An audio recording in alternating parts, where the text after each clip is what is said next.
time suits it. Okay. Yes. Yeah. We're going into the first question, and again, we're gonna. I think our general goal here is to start abstract, general, and become more specific as questions go on. So, relevant to what Nick just said, where our first question is concerning dialectics. So, our question is, what is dialectics? Your definition, and how exactly does your understanding of definition differ from other, perhaps mainstream definitions? What would you say is the core definition, your definition? It's too much to do it in a couple of minutes. I will just give you one hint that I find crucial. Why I am, in spite of Hegel's obvious historical limitation, so focused on Hegel. I will now briefly repeat points that I generally make. You know, there is, with many critics of dialectics, one big misunderstanding. As if dialectics is a kind of a ultra-rational scheme which guarantees that no matter how bad things are, at the end there will be a kind of a synthesis, progress, higher level, and so on. I think that if there is, on the contrary, if there is something which makes Hegel unique and active for our time, is that Hegel's view was not this, no matter how bad things are, this is just a subordinated moment in general progress. If you look at Hegel's concrete analysis, they always focus on one point. I simplified. There is a good idea, even a progressive one, but then when you try to actualize, not you, but some historical agent tries to actualize this idea, things go terribly wrong. Why? Hegel never plays this simple idealist game. Oh, the idea was good just because of contingent circumstances, things went wrong. And this is Hegel's big obsession. So it's not, it will turn good, but you begin with a positive idea, it turns out terribly. Hegel's big example, of course, is, and I don't agree with him here, is the French Revolution. It began with like equality and so on, it turned into terror. Although Hegel is here much more refined, his point is not terror was a wrong choice. There was another option. No, it had to turn into terror. So if, let's play this stupidly utopian game. Let's say that if Hegel were, through some biological miracle, to stay alive till 1940s, 50s, I think he would have ultra enjoyed it. He would have gone from one to another intellectual orgasm. In what sense? Look at the official history of the second half of the 19th century. Of course, around the world, horrible things happened. All the Holocausts, Africa, slaves, all the horrors of colonialism. The main two are Africa, slavery, and never forget, this is such a traumatic event, the opium wars, the Western invasion of China. Are people, this wasn't just a limited invasion. Do you know that China was in 1820, not per capita, but in its overall product, by far the strongest country in the world, 3 times United Kingdom, what was at that point, British Empire, whatever we call it, product. In 20 years, China lost almost 2/3 of its brutto product, social chaos, and so on. So, back to Hegel, I think that the general view is that we abstract from all this slavery, what happens outside, and we limit ourselves to the Western Europe, or Europe in general, United States, and we perceive the second half of 19th century as a time of gradual progress. Things were getting better and better. And except for a short war here and there, like the French-Prussian War, 1870, up to a point, very relatively. This was true. For example, even conservatives like Bismarck in Germany, they were the first to introduce elementary healthcare, retirement, women got votes, and so on and so on. But then something happened, which took by surprise 99.9% not only of the public, but even of social scientists. The Great War, World War I. And Hegel would have been, you see my point, obsessed by this. Era of progress, liberal, ideal, what? How could then this happen? Because I think we tend to overestimate World War II. It was a nightmare, but it was a consequence of World War I. You know who predicted this? I'm sorry if you already know the point, but I was surprised to read this. Of all people, he usually reduced to a B category, not so important, maybe philosophically, but he was not an idiot. Marx's companion, Friedrich Engels, in a letter from, I think, 1881-82, in a stroke of a genius, very pragmatic, he said, Europe is slowly drifting towards a pan-European war. And then it was incredible what details he guessed. He said it will be Germany, Austria versus Russia, and on the west, France, England. And then he said the death toll will be around 10 millions. Today, the official number is 9,800,000. Then he says maybe this will lead to a revolution in Russia. But now comes the big point. He then says, Engels, if Germany will lose this war, in a decade or two, Germany will trigger another war. You see, this would worry Hegel. What is wrong in this deceiving picture of slow progress, 19th century, and so on?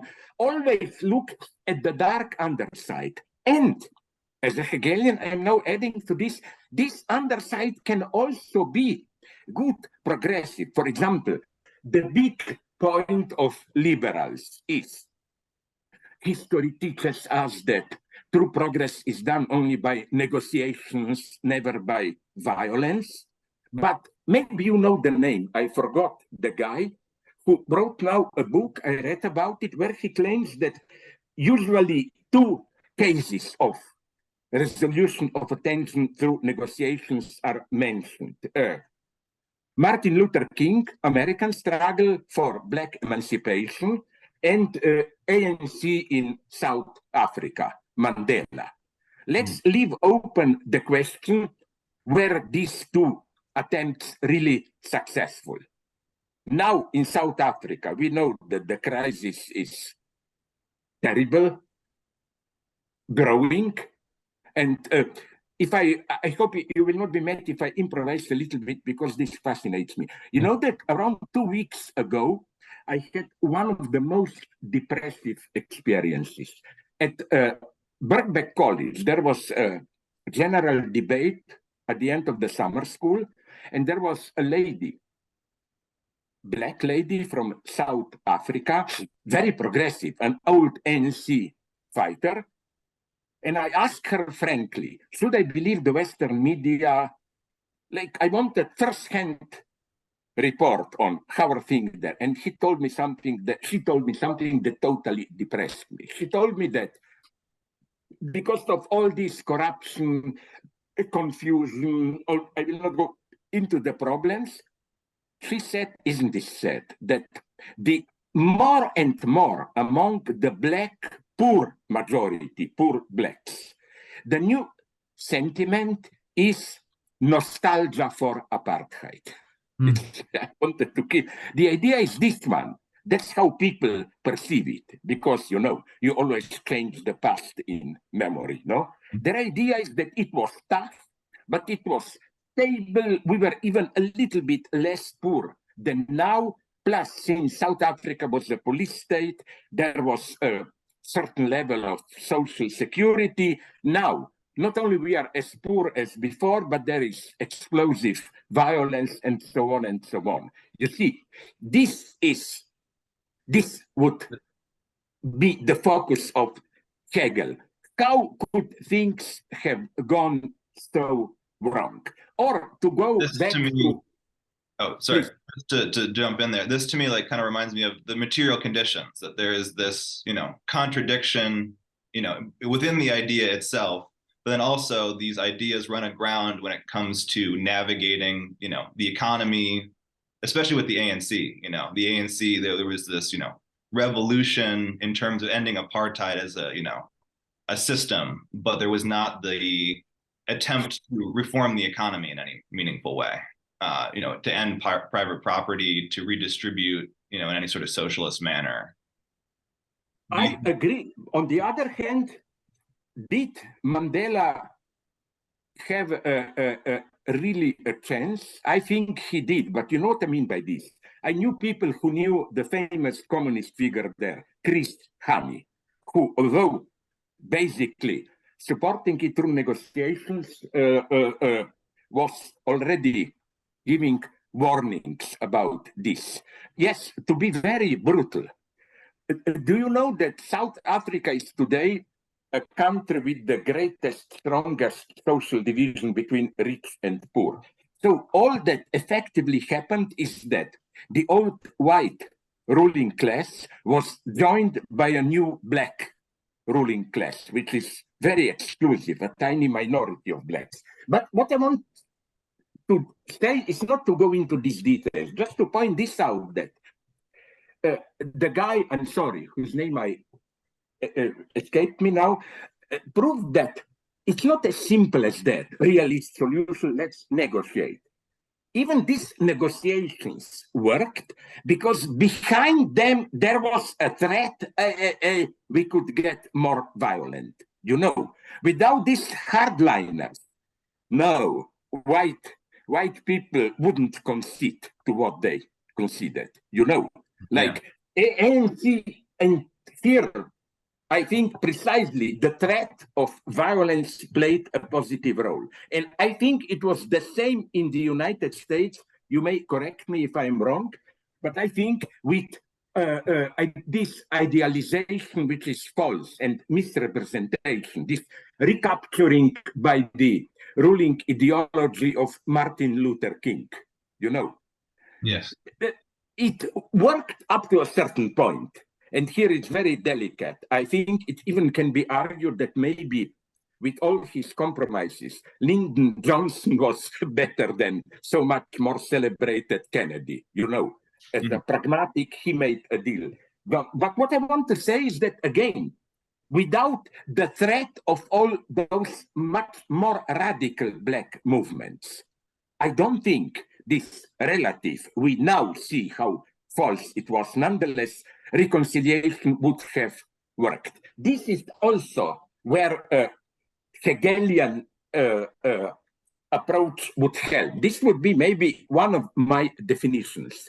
When a certain movement wins, don't focus just on what happened, but also take into account how there were other alternatives which remain in the background, but as such, as a potential threat, were necessary condition here, in this case, for the peaceful version to win. So in other terms, I think that you can only win a political battle in this very balanced way. But let me take my last example of what I see in dialectics.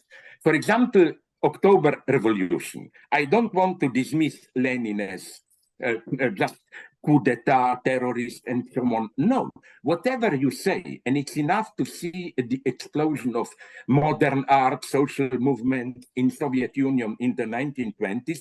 This was an emancipatory event. How then Stalinism? What went wrong?